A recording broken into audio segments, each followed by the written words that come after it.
Hey my friends, are you fine? Today Teacher Lu has a story to tell you that is really interesting, right? It's about Flat Stanley. Flat Stanley goes camping. Wow, let's see his adventures. Do you know Flat Stanley, my friends? Let's see. Stanley Lamb Chop lived with his mother, his father, and his little brother Arthur. Stanley was 4 feet tall, about a foot wide, and half an inch thick. He had been flat ever since a bulletin board fell on him. There were lots of good things about being flat. Stanley could put on sunscreen in one swipe. Stanley had the best back float at the pool. Stanley had the loudest belly flop too. But sometimes it was hard being the only flat kid in town.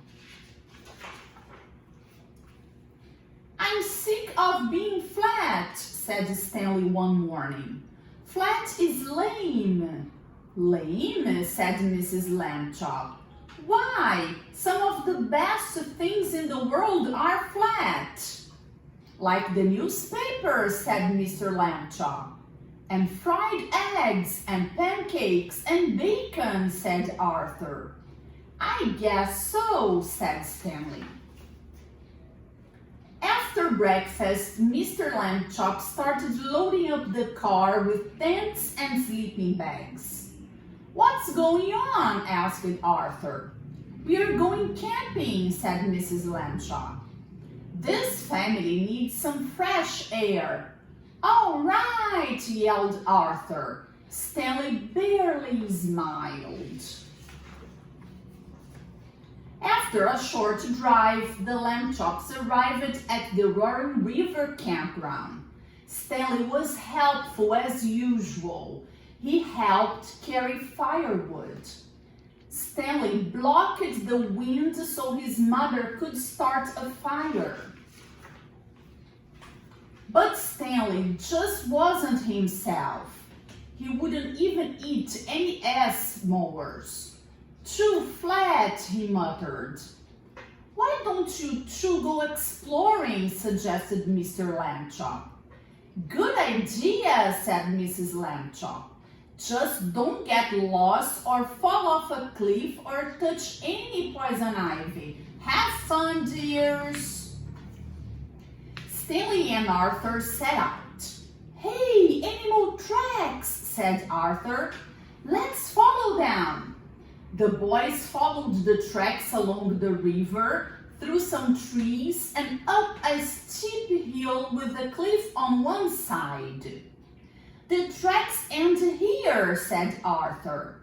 He peered over the cliff. "I wonder what kind of animal made them." Arthur," said Stanley. Arthur turned around. "Skunk," he whispered. "Let's get out of here." But the boys were trapped. The skunk was on one side. The cliff was on the other. Then the skunk raised its tail. "What do we do?" Arthur wailed. "Mom said not to fall off a cliff," said Stanley. "She didn't say not to jump off." Suddenly, Stanley grabbed Arthur by both hands and jumped. "Ah!" Arthur screamed. Then Arthur opened his eyes. He wasn't falling. He was sailing. Above him, Stanley's body made the perfect parachute. The boys landed with a gentle plop. "That was awesome," said Arthur. "Thanks," said Stanley. "Now, where are we?" Arthur and Stanley looked around.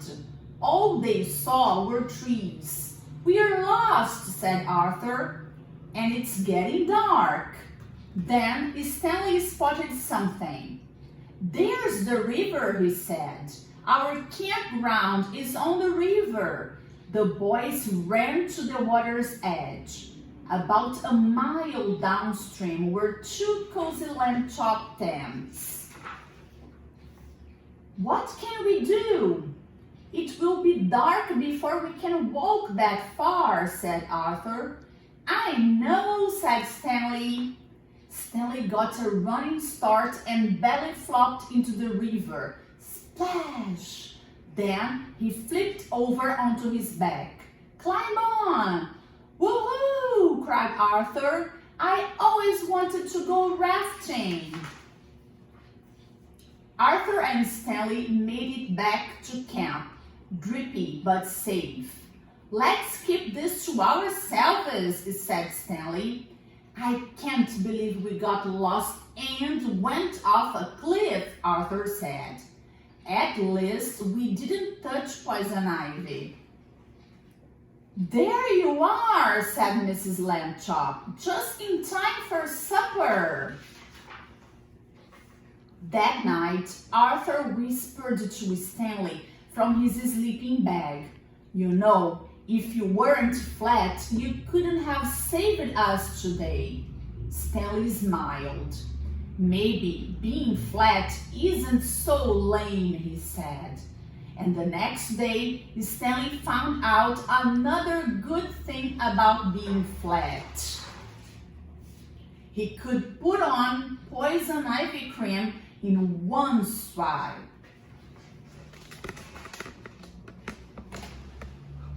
And then, my friends, what did you think about this story? Did you like the adventure, of Flat Stanley and his brother, right? One detail about this story is that, I don't know if you paid attention, right, kids, that they didn't tell the truth, everything that happened to their mommy and daddy. And that was not okay, right? So, if something happens to you, please tell mommy and daddy, right?